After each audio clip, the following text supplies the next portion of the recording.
Hey guys, welcome back to Clownfish TV. This is Kneon. I'm not here with Geeky Sparkles. She's out and about today. We're going to talk about Vine coming back. Jack Dorsey, the founder of Twitter, founder of Vine, because Vine was part of Twitter, right? He's talking about bringing it back and bringing it back as a platform that bans AI, because wherever you go, wherever there are shorts, whether it's TikTok and especially YouTube, everything has become AI slop very, very quickly. And I gotta admit, as a guy who likes the concept of AI as a tool to help with creation, I'm not a big fan of everything being AI generated. Everything, you have to question everything you look at, every video you watch now, because it could be fake. And they're saying, yeah, we're going to ban AI altogether on this new Vine. So we're going to talk about that. I think some people will probably be down with it, but is it too late?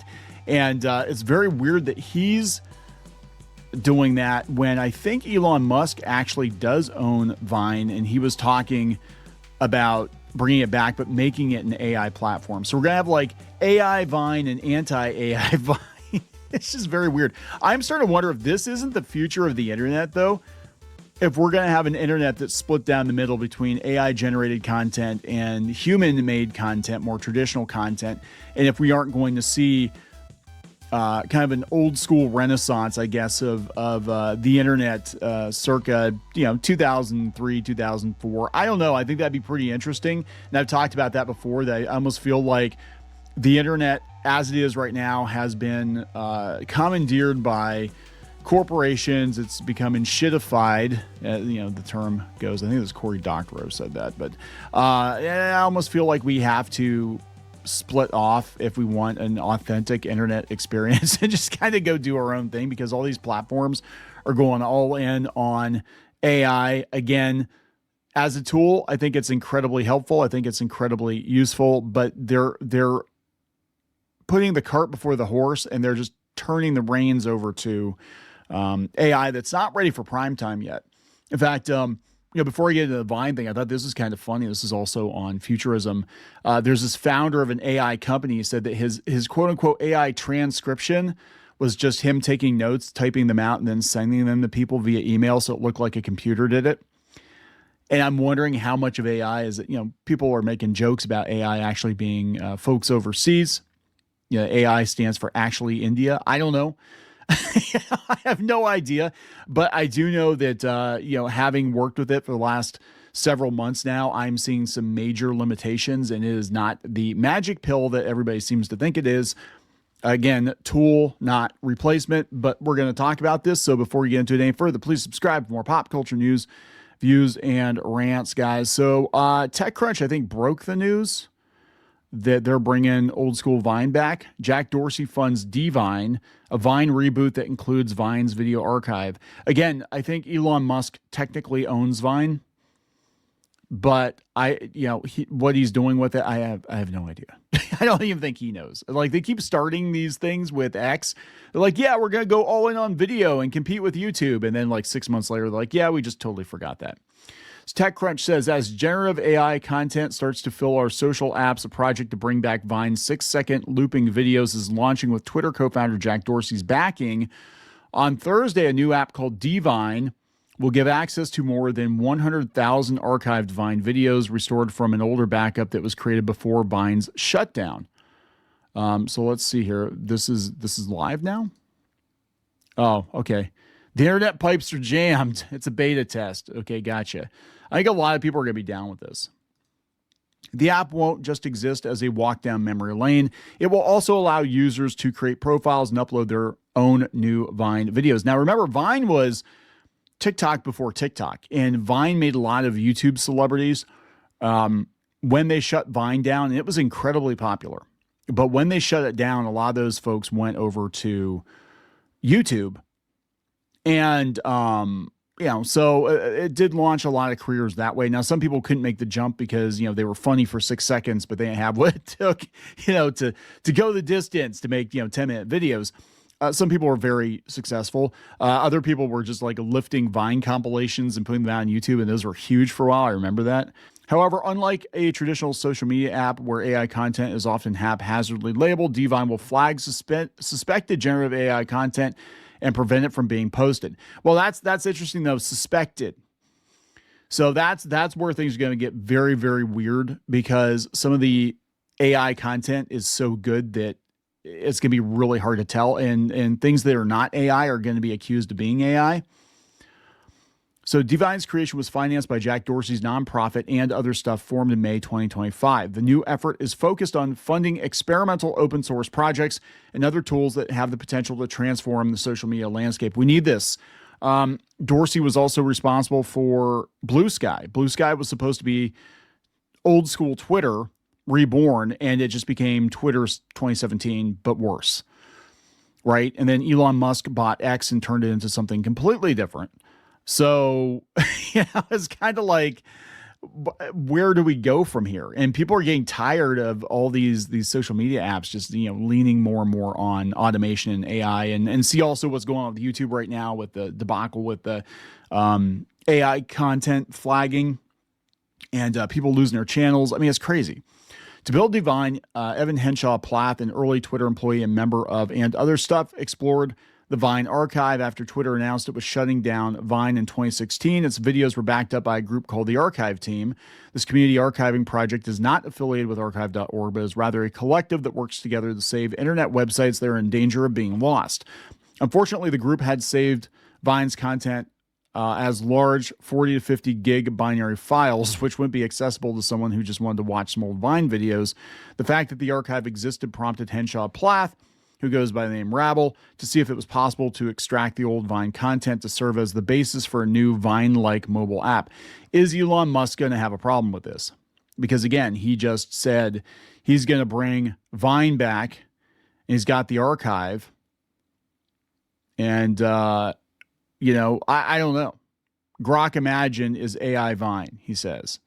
So this is probably not sitting very well with Jack Dorsey. He's probably like, this is the opposite of, like, Vine let people share human moments and comedy, and you're just like, let's just use it as a vehicle for Grok.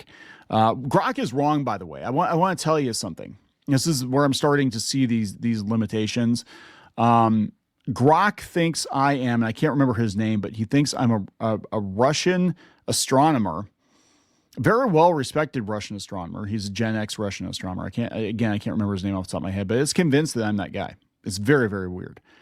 I don't even look like him. I don't even understand. It's like Kneon, real name, whatever his name is. I'm like, that is freaking weird. Because I saw that during the, like, if you watch Grok think when you ask it a question, I'm like, what's it thinking about? What's going on? So I'm looking and I'm like, I am not that guy. I don't know why. It's actually very easy to find out who I am. I'm like, I don't know why Grok thinks I'm that guy.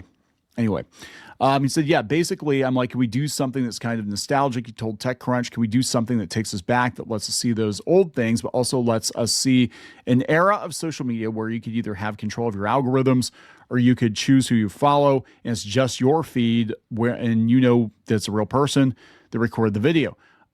It's weird that we're getting nostalgic for the old social media era, isn't it? Are we going to bring MySpace back too? I mean, I would like to see GeoCities come back. I talked about that. If you go out to more.clownfishtv.com, I actually did a whole video about NeoCities and how cool I thought it was. Rabble spent a couple of months writing big data scripts and figuring out how the files work, then reconstructed them along with the information on the old Vine users and the user engagement with the videos, like their views and even a subset of the original comments. I wasn't able to get all of them, but I was able to get a lot out and basically reconstruct these Vines and these Vine users and give each person a new user profile on this open network. Rabble estimates the app contains a good percentage of the most popular Vine videos, but not a large number of the long tail. For instance, he says there were millions of K-pop focused videos that were never even archived. We have about 150 to 200,000 of the videos from about 60,000 of the creators. Originally, Vine had a couple million users and a few million creators by comparison. So it's a very small sampling. It'd be like saving TikTok. Like there's a whole lot there. Vine creators who still own the copyright can send to Vine a DMCA takedown request if they want their Vines removed, or they can verify they're the account holder by demonstrating they're still in possession of the social media accounts that were originally listed in their Vine bio. Okay, interesting. Once they have their accounts back, they can choose to post new videos or upload their old content that the restoration process missed. To verify the new video uploads are human-made, Rabble is using technology from the human rights nonprofit The Guardian Project, which helps to verify the content was actually recorded on a smartphone, along with other checks.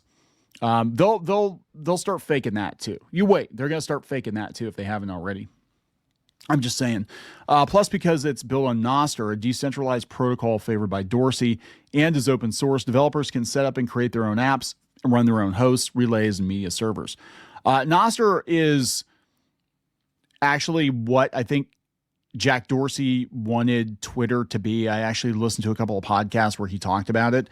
It is kind of a decentralized open source version of Twitter. Blue Sky was supposed to be that thing, and then Blue Sky shit the bed. And Blue Sky just became the worst of Twitter 2017 all over again. So I actually have some hope for Nostr, and I think we're going to see more of this. I think as there is more and more AI content pushing out human creators, and I'm not just saying that out of self-preservation, right? You're talking to a guy that uses a cartoon avatar, for God's sake, and I talk about AI being used as a tool for creation. But we still need human creators, and I don't think YouTube views it that way. YouTube is like, yeah, we're going to just flood the platform with AI shit, and it doesn't matter to us because record profits, until there won't be record profits because everybody is left, right? You've got bots watching bot-made videos. It's going to be really freaking weird.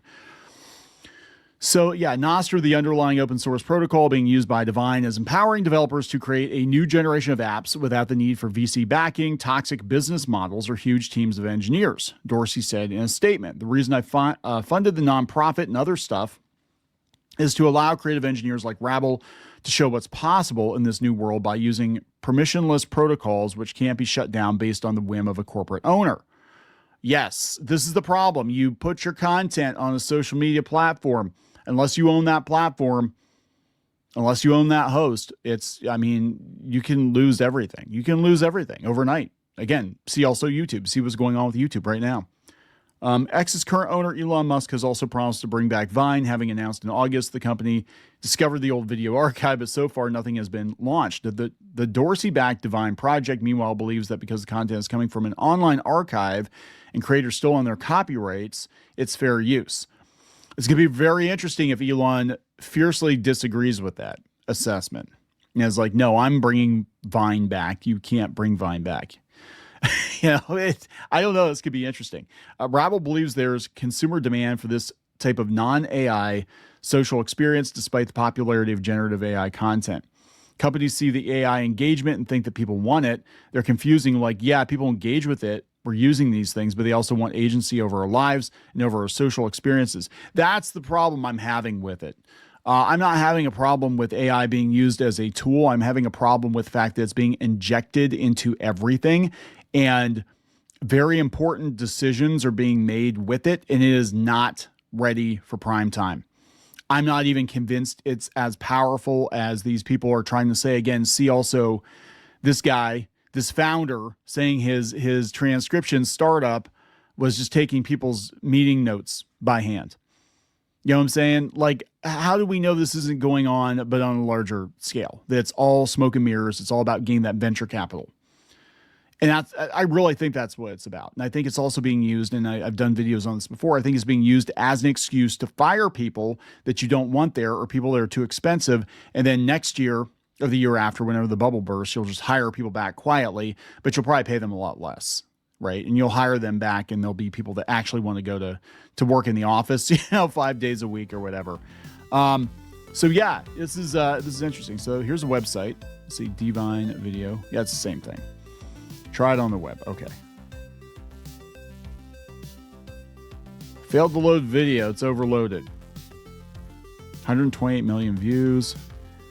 If it's overloaded, I'm guessing a lot of people want it. Yeah, it's oh, there we go. From 2014.